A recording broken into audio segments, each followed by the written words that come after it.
Wenn du in Deutschland bist und Vermögen hast, egal ob es ein großes Vermögen ist oder nicht, dann wirst vielleicht auch du das Gefühl haben, dass sich etwas zusammenbraut. Allein in den letzten Tagen und Wochen sind etliche Diskussionen losgetreten worden, die dich möglicherweise beunruhigen. Die wichtigsten davon habe ich einmal zusammengetragen und möchte sie dir in diesem Video vorstellen.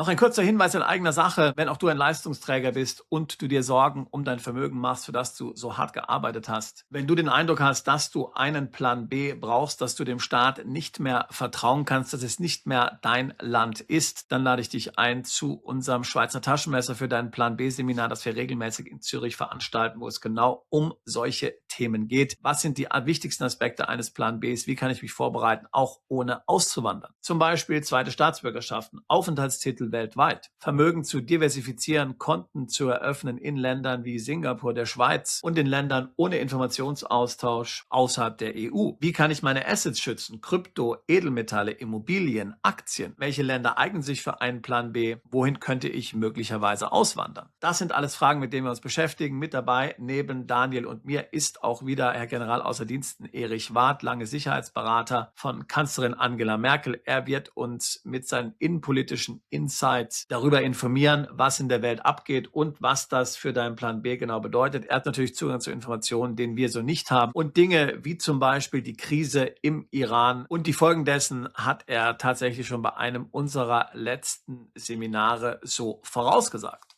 Also, würde mich freuen, dich in Zürich begrüßen zu dürfen. Alle weiteren Infos auf unserer Webseite, Link dazu in der Beschreibung dieses Videos. Jetzt aber zurück zum eigentlichen Thema. Wenn man die Nachrichten verfolgt und das schon seit etlichen Jahren, dann hat man tatsächlich das Gefühl, dass Deutschland schon lange knapp bei Kasse ist und dass Deutschland tatsächlich über seine Verhältnisse lebt, dass der deutsche Sozialstaat mit all seinen Verwinkelungen und Verpflichtungen eigentlich so nicht mehr zu retten ist und komplett nicht mehr reformierbar ist. Das kann nichts Gutes heißen, vor allen Dingen in Kombination mit einem sich beschleunigenden wirtschaftlichen Niedergang, Wegzug der Industrie, Pleite vieler Unternehmen, einer riskanten demografischen Entwicklung, einem Rentensystem, das so nicht mehr finanzierbar ist, unkontrollierter Einwanderung und immer höheren Steuern. Wir hören es ja jeden Tag in den Medien. Und da die Steuern auf Einkommen schon ziemlich ausgereizt sind, viel höhere Steuern kann man ja nicht erhöhen, viel höhere Sozialbeiträge kann man ja nicht erheben. Wir liegen jetzt zum Teil bei 50% oder je nachdem, wie man es berechnet, auch knapp darüber. Mehr geht ja effektiv nicht. Muss der Staat nun, das befürchten viele, auf Vermögen zugreifen. Da muss man sagen, im internationalen Vergleich sieht es in Deutschland noch relativ positiv aus. Vermögen wird in Deutschland vielleicht noch nicht so stark besteuert, auch nicht wie in anderen Ländern. Deshalb hat sich die Politik gedacht, besonders die linke Politik, wobei man vergisst ja leicht, zu welcher Partei der Bundeskanzler gehört, aber das ist nochmal eine ganz andere Frage. So, und wenn man sich so die Stimmung im Land anschaut, dann ist es eigentlich klar, es gibt immer mehr, die vom Staat abhängig sind, die von staatlichen Leistungen, von staatlicher Unterstützung abhängig sind. Hinzu kommt eine gewisse Desillusion am Arbeitsmarkt. Zum Teil hat das natürlich auch mit aktuellen Entwicklungen zu tun, wie zum Beispiel der KI, sodass schon lange auch viele junge Menschen gar nicht mehr einsehen, warum sie eigentlich überhaupt noch was leisten sollen. Denn sie haben das Gefühl, dass sie ohnehin nicht weiterkommen können. Das ist übrigens nicht nur in Deutschland so, solche Entwicklungen gibt es in vielen Ländern. In Großbritannien zum Beispiel ist momentan die Grüne Partei bei jungen Leuten die beliebteste. Kein Wunder, auch dort verspricht man ein Grundeinkommen, ohne dass man arbeiten muss. Interessanterweise, zum Beispiel gerade bei der Grünen Partei in Großbritannien ist es so, dass der Umweltschutz, die Natur komplett aus dem Sichtfeld verschwunden ist, so scheint es. In vielen Reden wird überhaupt nicht mehr über die Umwelt gesprochen. Da geht es jetzt nur noch um die altbekannten sozialistischen und kommunistischen Phrasen, die hier gedroschen werden. Derweil ist es so, dass vor allen Dingen auch in Deutschland wirkliche Gesetzesänderungen noch fehlen. Bisher ist noch nicht so viel passiert. Es gibt zwar jede Menge Diskussionen, aber man hat das Gefühl, dass da so einiges auf uns zurollt und das eigentlich auf den verschiedensten Ebenen. Ich werde zum Beispiel gleich mal über ein BfH-Urteil sprechen, dann werden wir über bestimmte Gesetzesentwürfe sprechen und dann schließlich auch über politische Meinungen, Vorschläge zum Beispiel von Gewerkschaften und einzelnen Ökonomen aus dem linken Spektrum.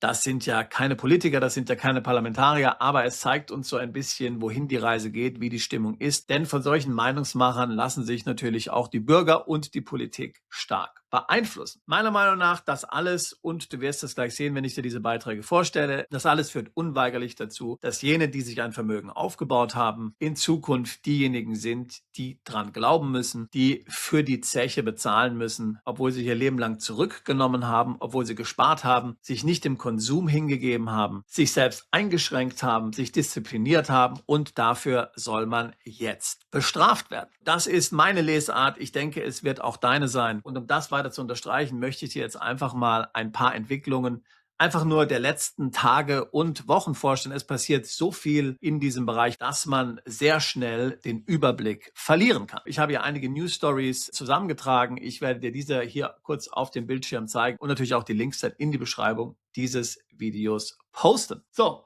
Unsere erste Story: Der Bundestag debattiert über die Vermögensteuer, und zwar am 23. April um 13:20 Uhr. Rechts- und Planungssicherheit herstellen, Vermögensteuer abschaffen, lautet der Titel eines von der AfD-Fraktion angekündigten Antrags, den das Parlament am 23. April 2026 erstmal debattiert. Er soll nach einer 30-minütigen Aussprache dem federführenden Finanzausschuss zur weiteren Beratung überwiesen werden. Ja, interessantes Thema, dass hier die AfD sich dafür ausspricht, die Vermögensteuer abzuschaffen. Das finde ich durchaus einen sinnvollen Vorschlag. Hier muss man die AfD loben. Sie hat sich ja auch schon dafür ausgesprochen, die Wegzugsteuer abzuschaffen. Ich finde das gut, dass man hier letztlich klar Schiff machen will. Nicht diese Rumeierei, die wir in Deutschland haben. Dort ist ja tatsächlich die Vermögensteuer noch rechtlich verankert, aber wird einfach momentan nicht erhoben. Gleichzeitig fordert die linke Partei, dass die Vermögensteuer wieder eingeführt wird. Ob es wirklich zu einer Vermögensteuer kommt oder ob man nicht eher eine Vermögensteuer durch die Hintertür wählt, zum Beispiel dadurch, dass kein steuerfreier Verkauf von Immobilien mehr möglich ist nach einer Spekulationsfrist, das muss man abwägen. Ich halte es nicht für unwahrscheinlich, dass eine Vermögensteuer kommt. Ich denke, diese wird vor allen Dingen aus populistischen Gründen kommen, dass eben die Linken, dass die SPD, die überall verliert, dann eine Erfolgsstory hat. Ich glaube, die Vermögensteuer wird nicht ausreichen, dass dann tatsächliche Einnahmen durch die Vermögensteuer doch eher gering sind, denn die sogenannten Reichen, die das ja vor allen Dingen betrifft, die haben dann immer Wege, sich dort rauszuwinden, sage ich jetzt mal. Also das wird nicht ausreichen, um den Staatshaushalt zu sanieren in der Art und Weise, wie es notwendig wäre. Deshalb kann ich mir nicht vorstellen, dass das als einzige Maßnahme so eingesetzt würde. Man wird das wahrscheinlich dann noch flankieren durch die gerade von mir genannten Maßnahmen, zum Beispiel, dass man Gold, Krypto, Immobilien nach einer bestimmten Spekulationsfrist nicht mehr steuerfrei verkaufen kann. Passend dazu folgender Bericht aus dem SPD-Magazin Vorwärts. Hier werden noch einmal Themen wie die Vermögensteuer angesprochen, aber eben auch die Abschaffung des Ehegattensplittings. Auch das natürlich ein skandalöser Vorgang, denn tatsächlich ist ja das Ehegattensplitting die einzig faire Art und Weise, wie man umgehen kann mit einer Situation, wo zum Beispiel einer der Ehepartner sehr gut verdient und der andere Ehepartner eigentlich sehr gering verdient, dass hier die Steuerlast dann gerecht verteilt wird und dass das natürlich auch mit anerkannt wird, was eine solche Familienrealität bedeutet. Gerade die Abschaffung des Ehegattensplittings ist im Grunde genommen die krasseste Steuererhöhung seit dem Zweiten Weltkrieg. Die wenigsten Medien sind bereit, das tatsächlich so zu beschreiben und tatsächlich so zu titulieren, hier wirklich einmal Ross und Reiter beim Namen zu nennen. Die traditionelle Familie, sie ist eben nicht besonders gern gesehen im linken Spektrum. Daher also kein Wunder, dass solche Lösungen hier auf Anklang stoßen. Genau das Gleiche gilt natürlich auch für die Abschaffung der kostenlosen Familienmitversicherung und andere Maßnahmen. Das hat natürlich nicht direkt was mit Vermögen zu tun, aber ich sage mal, es verhindert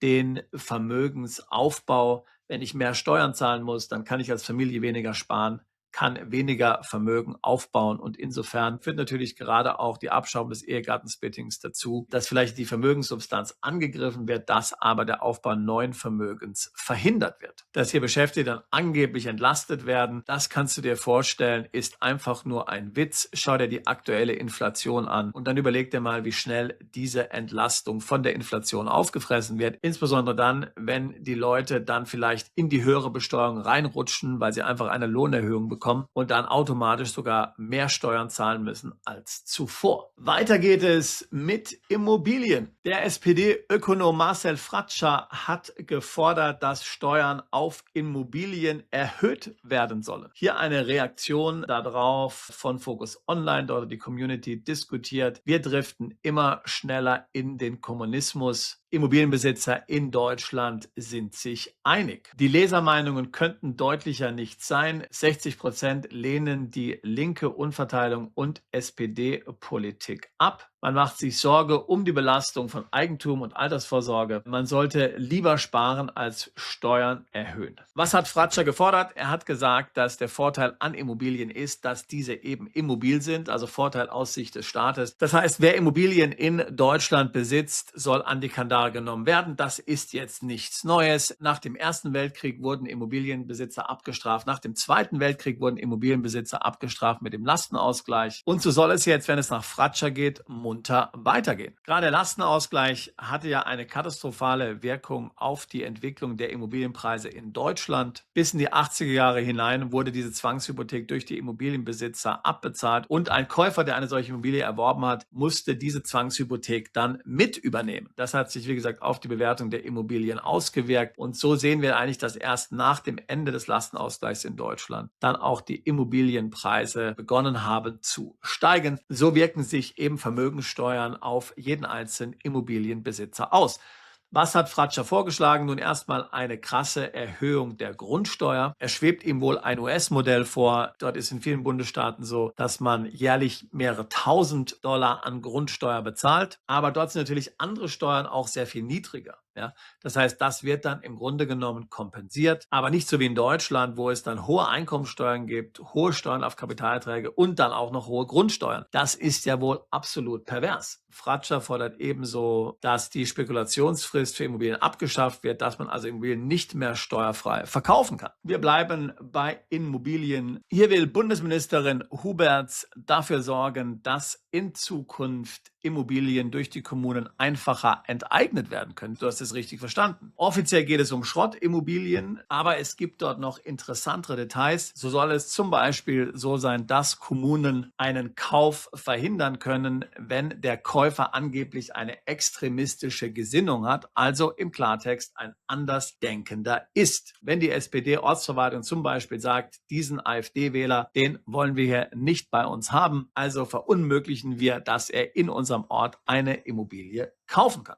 Hier eine Reaktion der AfD, die solche Pläne für verfassungswidrig hält und wahrscheinlich haben sie auch recht. Marc Bernhard sagt, ein Instandsetzungsgebot bedeutet für alle, die nicht über ausreichende finanzielle Mittel für eine Renovierung ihrer Immobilie verfügen, faktisch die Enteignung. Das ist verfassungswidriger SPD-Extremismus. Da ist auf jeden Fall was dran. Ebenso verfassungswidrig ist der Plan der Genossin Huberts, der ein Einschreiten des Verfassungsschutzes beim sogenannten Vorkaufsrecht der Kommunen vorsieht, um politisch unliebsame Bürger vom Eigentumserwerb einer Immobilie auszuschließen. Ein Entzug des Grundrechts auf Eigentum ohne richterliche Entscheidung nur aufgrund willkürlicher Festlegung einer politischen instrumentalisierten Behörde wie des Verfassungsschutzes ist ein klarer Verstoß gegen das Grundgesetz. Kommen wir zum nächsten Beitrag. Ein aktuelles BfH-Urteil sieht vor, dass die Erbschaftssteuer möglicherweise massiv steigen könnte. Viele wiegen sich bei Schenkungen in falscher Sicherheit. Ein neues BfH-Urteil zeigt, der Fiskus darf rückwirkend zugreifen. Wer jetzt nicht handelt, zahlt morgen. Hier muss man sagen, dass es vor allen Dingen um Unternehmen vermutlich geht. Also was ist hier der Hintergrund? Der BfH hat klargestellt, dass die rückwirkende Anwendung des Erbschaftssteuergesetzes auf Schenkungen, die vor der Verkündigung des Gesetzes stattgefunden haben, verfassungsrechtlich zulässig ist. Im konkreten Fall ging es um eine Schenkung vom 24. Juli 2016. Das Gesetz, das auf diese Schenkung angewendet wurde, trat erst am 9. November 2016 in Kraft, also fast 4 Monate später. Wie kann sowas sein? Nun, das Bundesverfassungsgericht hatte am 17. Dezember 2014 die Verschonungsregeln für Betriebsvermögen im Erbschaftssteuergesetz für verfassungswidrig erklärt und der BfH sagt jetzt, dass letztlich sämtliche Schenkungen seit diesem Datum unterliegen praktisch schon dem neuen Gesetz, auch wenn dieses Gesetz dann erst mehrere Jahre später tatsächlich eingeführt worden sei. Damit soll verhindert werden letztlich, dass nach einem solchen Urteilsspruch des Bundesverfassungsgerichtes oder eben auch des BfH clevere Bürger im Grunde noch ganz schnell eben